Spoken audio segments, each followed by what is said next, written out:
மாவட்டம் கல்யாணம் கிராமம். நான் வந்து இதில் ஹெல்த்துக்காக தான் உள்ள வந்தேன். முதல்ல சுகர் தைராய்டு இருந்துச்சு. 25 வருஷமாக மாத்திரை சாப்பிட்ருந்தோம் தைராய்டுக்கு. அப்புறம் இதில் வந்து ஃபுட் சப்ளிமெண்ட் எடுத்து சொல்லி சொன்னாங்க. என்னை வந்து இதில் உள்ள கொண்டு வந்தது எங்கள் அண்ணா ரெகுலேட்டர் சாமி சார் 2 பேர் தான் வந்து இதில் கையெழுத்து போட வச்சாங்க. ஏதோ கேட்குறாங்க அவங்க கையெழுத்து போட்டு விட்டுட்டோம். அவங்க வீட்டுக்கு தேவையான பொருள் வாங்க சொன்னாங்க. அது மட்டும் வாங்கிட்டு இருந்தோம். அது கூட வாங்கி கொடுக்கணும் அவங்க. அந்த வாங்கி கொடுத்தா தான் நம்ம வீட்டுக்கு வந்தால் தான் அதை யூஸ் பண்ணுவோம். அந்த மாதிரி இருந்துச்சு. பொருள் நல்லா இருந்துச்சு. அப்புறம் தொடர்ந்து வாங்க ஆரம்பித்தோம். அப்புறம் எடுத்துக்கிட்டோம். உடம்பு சரியாச்சு. அப்புறம் விவசாயத்துக்கு சொன்னாங்க. அதுலேயும் ஃபோக்கஸ் பண்ணோம். விவசாயத்துக்கு ரொம்ப இவரோட நெல்லுக்கு தான் முதல்ல கொடுத்தோம். 3 கிலோ பதில் தான் வந்துச்சு 40 மூட்டை நெல்லுக்கு. அதை பார்த்துட்டு அப்புறம் நாங்கள் மரவள்ளி கிழங்குக்கு எல்லா பயிருமே போட்டு ரிசல்ட் எடுத்துட்டோம். நல்ல ஒரு லாபகரமாக இருந்துச்சு. நாங்கள் எங்கள் கல்யாணம் முடிச்சுட்டு வந்து நாங்கள் வச்ச பயிர்லேயே இந்த வெஸ்டேஜ் அக்ரி பொருள் யூஸ் பண்ணி வச்ச பயிர் தான் எங்களுக்கு லாபமாக தெரிஞ்சது. அதுக்கப்புறம்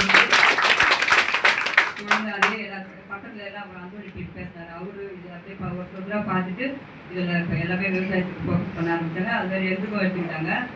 இது மூலிமா வந்து ப்ரௌன்ஸ் முடிச்சுட்டு சில்வர் ஸ்டார் டைமண்ட் இந்த மாதம் வந்து டைமண்ட் முடிச்சுட்டு கார் பண்ணு இந்த மாதம் வந்து ஸ்டார்ட் ஆகுது. இந்த 25 வந்து ஸ்டார்டிங்கே ரொம்ப சந்தோஷமான மாதமாக இருக்குது. பேச முடியல, அழுகு வருது. ஏன்னா வந்து பசங்களை காலேஜுக்கு அனுப்பிட்டு அவங்களுக்கே சேவை பண்ணிவிட்டு வீட்டில் இருந்த ஆள் களை குத்திட்டு மாடு வச்சுட்டு இப்படி தான் வீட்டை விட்டு எங்கேயும் போக மாட்டாங்க.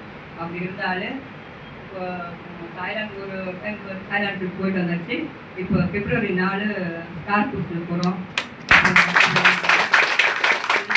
ரொம்ப சப்போர்ட்டாக இருந்த அப்ளை டவுன்லைன் எல்லாருக்குமே நான் நன்றி சொல்கிறேன். அந்த நேரத்தில் கால் பண்ண எலிஜிபிள் ஆகிறதுக்கு கடைசி நேரத்தில் எனக்கு டவுன்லைன்லாம் ரொம்ப சப்போர்ட் பண்ணாங்க. அதுமாதிரி அப்ளைனும் கூட இருந்து ஃபர்ஸ்ட் செகண்ட் வரைக்கும் எல்லாமே அதெல்லாம் பார்த்து எனக்கு இது ஹெல்ப் பண்ணாங்க. அவங்க எல்லாருக்கும் இந்த நேரத்தில் நான் மனமார்ந்த நன்றி சொல்லுவேன். ப்ரௌன்ஸ் முடிக்கிற வரைக்குமே எனக்கு இந்த பிஸ்னஸ் பற்றி தெரியல.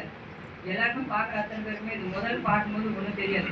ஆனால் அது உள்ளே போக தான் இது எவ்வளோ பெரிய இடத்துக்கு நம்ம வந்திருக்கோம் அப்படின்றது தெரியும். வாழ்க்கை நிச்சயமாக வேறு லெவலில் மாற்றும்.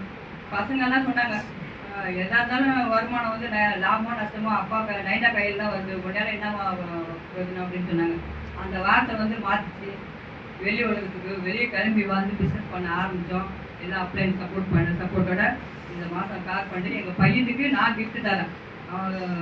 செப்டம்பர் 9ஆம் தேதி அவன் பர்த்டே அன்றைக்கி அவனுக்கு கார் கிஃப்ட் தரணும்னு முடிவு பண்ணி தீவிரமாக கொஞ்சம் வேலை செஞ்சோம். அது அச்சீவும் ஆகிட்டோம். இதே வாய்ப்பு தான் எல்லோரும் இருக்குது. எவ்வளோ சொத்து சொக்கத்தாலும் உடனே தப்பாக நினைக்காதீங்க. நான் 4 பசங்களுமே நல்லா படிக்க வச்சு கை நிறைய சம்பளம் வாங்குறாங்க. எல்லாருக்கும் தெரியும். ஆனால் வந்து யாரையும் எதிர்பார்த்து வாழக்கூடாது. அது எனக்கு கொஞ்சம் பாட்டு கிடச்சிச்சு. எல்லாருக்கும் அதுதான். நம்ம கையில் 1 ரூபா வரணும் 10 ரூபா தான் நம்ம கையில் வருமானம் வரணும். அதனால் யாரும் சார்ந்து இருக்கக்கூடாது. வெசி நம்மளை கண்டிப்பாக நிச்சயமாக கௌரவமாக வாழ வைக்கணுன்ற ஒரு நம்பிக்கையோட